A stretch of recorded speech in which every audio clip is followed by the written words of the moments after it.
Hi, so this is the latest addition to the Colorwow range of hair care products.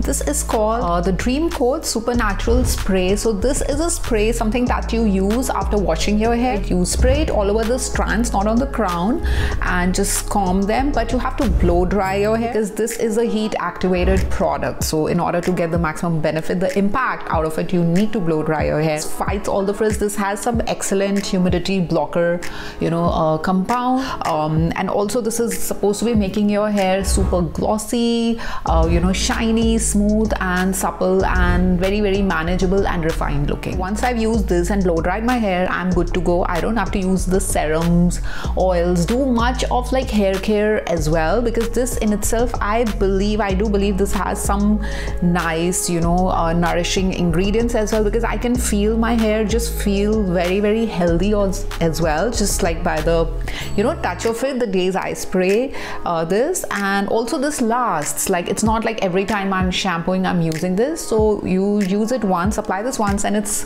good to go for like 3-4 shampoos. So for me, this takes care of like for the next 7 to 10 days, I would say, which is pretty cool. And yeah, this does smell amazing. Like it has a mesmerizing smell. Typically you will feel you just like walked out of the salon. This is cruelty free, vegan, paraben free, so very, very gentle, mild, safe. You can use it on any kind of hair, color treated, keratin treated, like whatever. And yeah, like this impact is what it like gives you, the final impact is very close to like what you get out of the keratin treatment in a salon.